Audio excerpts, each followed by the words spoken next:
সম্মানিত সুধী, আসসালামু আলাইকুম ওয়া রাহমাতুল্লাহি ওয়া বারাকাতুহু। আল্লাযীনা ইউমিনুনা বিল গায়বি ওয়া ইউকিমুনাস সালাতা, অর্থাৎ যারা অদৃশ্যের প্রতি ঈমান আনে এবং অতঃপর সালাত কায়েম করে, অর্থাৎ ইকামাতুস সালাত।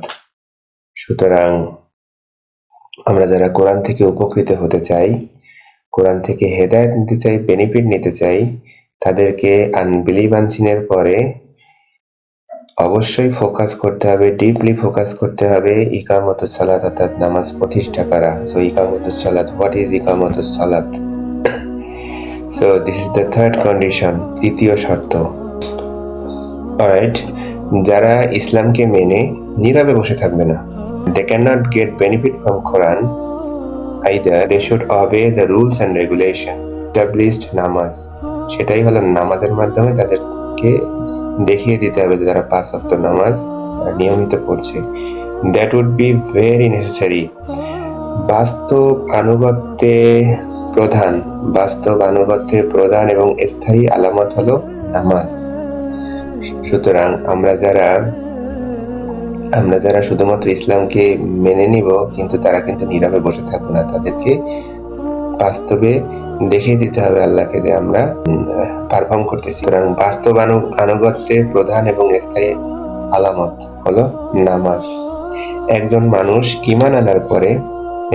যখন ঈমান আনবে, তার কয়েক ঘন্টা অতিবাহিত হতে না হতেই যখন মুয়াজ্জিন অ্যানাউন্স দ্য আজান, আজানের জন্য নামাজের জন্য ডাকে, আজানে ঈমানের দাবিদার প্রত্যেক ব্যক্তি বাস্তবে আনুগত্য, মানে রিয়েল লাইফে তারা আনুগত্য করবে এবং প্রথম প্ল্যাটফর্মই হলো নামাজ বাস্তবায়ন করা, মানে বাস্তব আনুগত্য।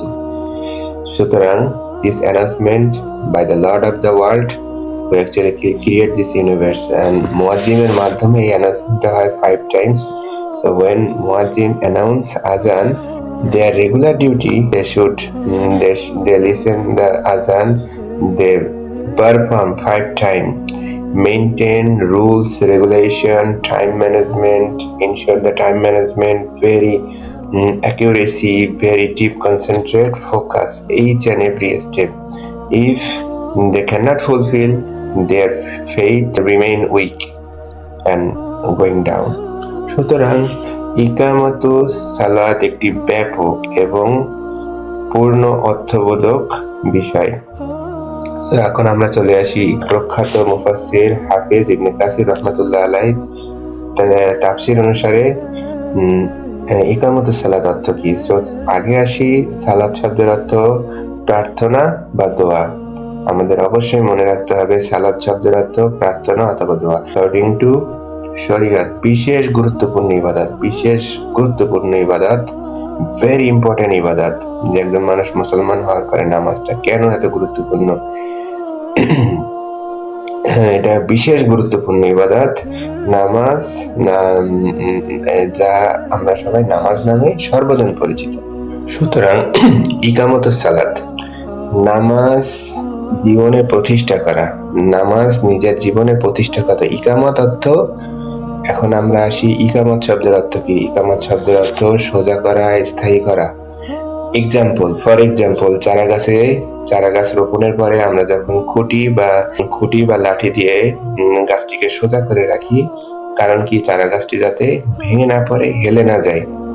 ইকামাতুস সালাত এমন একটি জিনিস যাতে ঈমান আনার পরে একজন মানুষের যাতে ঈমানটা দুর্বল না হয়ে যায়, তারা যাতে প্রতিদিন প্র্যাকটিস করে আল্লাহকে মনে রাখতে পারে, ইসলামের ঘরে সর্বদা স্থায়ী থাকতে পারে। যে সকল মুত্তাকিরা কোরআন থেকে বেনিফিটেড হবে, অদৃশ্যে বিশ্বাস রাখবে, ফিজিক্যালি মেন্টালি তারা ইসলামের ঘরের ভিতরে সর্বদা অবস্থান করবে। ইকামতুস সালাত অর্থ মনোযোগ, মানে মনটা আল্লাহর দিকে নিতে হবে। আর দেহযোগ, মানে দেহটাকে নরম করতে হবে, দেহটাকে আল্লাহর জন্য অনুগত করতে হবে, মানে শক্ত করে রুকু করা যাবে না, শক্ত করে সিজদা করা যাবে না। শরীর টের পাবে যে সে তার রবের জন্য আনুগত্য করতেছে। নির্ধারিত মনোযোগ এবং দেহযোগের মাধ্যমে নির্ধারিত সময়ে না সালাতের সমস্ত হক যথাযথভাবে আদায় করা, সকল সকল আনুগত্য সঠিকভাবে সকল রুকন না সালাতের প্রত্যেকটি রুকন সুন্দরভাবে খেয়াল করে আদায় করা খুশু খুদুর মাধ্যমে, এটাই ইকামাতুস সালাত। নিশ্চয়ই সালাত মানুষকে যাবতীয় অশ্লীল এবং গর্হিত কাজ থেকে বিরত রাখে। সো দিস সূরা সূরা আনকাবুতের ৪৫ নম্বর আয়াত। সো ফল এবং ক্রিয়া, ফল এবং ক্রিয়া, নামাজের ফল এবং ক্রিয়া কিভাবে কাজ করে। তারা শুধু মুত্তাকিরা শুধু সালাত আদায় করেছে তা নয়, তারা এটা প্রতিষ্ঠা করছে জীবনে, এবং মুত্তাকিদের জীবনে তারা নামাজ তাদের। এছাড়া যারা এই আয়াতটি অনুসরণ করতে পারে না, বাস্তবে এস্টাবলিশমেন্ট করতে পারে না, তারা সালাত আদায় করেছে ঠিকই কিন্তু প্রতিষ্ঠা করতে পারেনি তাদের জীবনে। মোর ওভার কিপ কনসেন্ট্রেট, সালাতের সকল ফরজ, ওয়াজিব, সুন্নাত, মুস্তাহাব পরিপূর্ণভাবে আদায় করা, স্টে স্ট্রং, ব্যবস্থাপনা সুদৃঢ় করা, টাইম ম্যানেজমেন্ট, সালাতের রুকু সিজদা, তেলাওয়াতে খুশু ভালোভাবে মেনটেন করা। সুতরাং এখন আমি আসি ইসলাম সাহাবীদের কিভাবে নামাজ শিখিয়েছেন, সাহাবীরা কি ফলো করতো। তারা উজু করার পর থেকেই একমাত্র আল্লাহকে রাজি এবং খুশি করার জন্য উজুর নিয়ত থেকেই শুরু হতো তাদের কনসেন্ট্রেশন। লাইক আমি আল্লাহকে খুশি করার জন্য, আল্লাহকে রাজি এবং খুশি করার জন্য এটা সুন্দরভাবে আদায় করব। উজু করার সময় কথা বলবো না।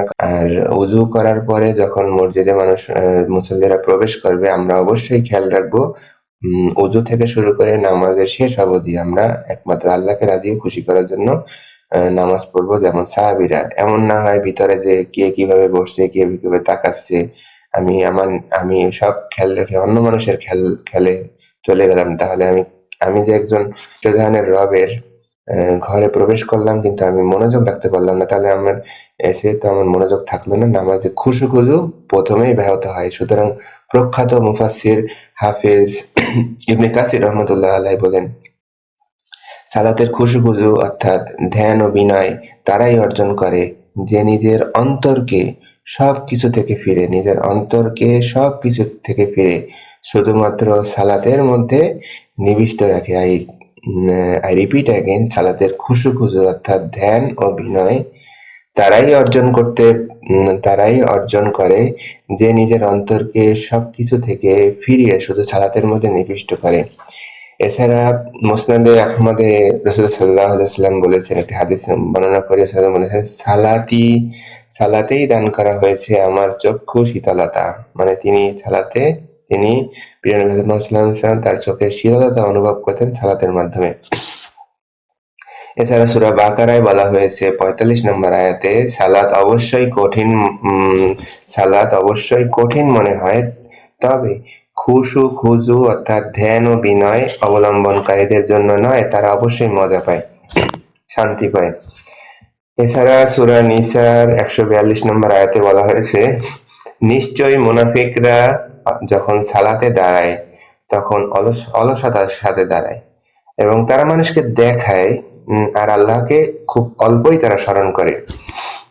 এছাড়া হযরত সাদ বিন উমর রাদিয়াল্লাহু আনহু এক ব্যক্তিকে উপদেশ দিয়েছেন, যখন তুমি সালাত আদায় করো তখন তুমি এমনভাবে আদায় করো যেন এটাই তোমার জীবনের শেষ সালাত। সুতরাং বুখারী শরীফের আরেকটি হাদিস দিয়ে আমি শেষ করতে চাচ্ছি। হাদিসটি আসলে ইহসান জিনিসটা প্রকাশ পেয়েছে। ইহসান মানে আমরা যে খুশু করবো, আমাদের তো ইহসান জিনিসটা বুঝতে হবে।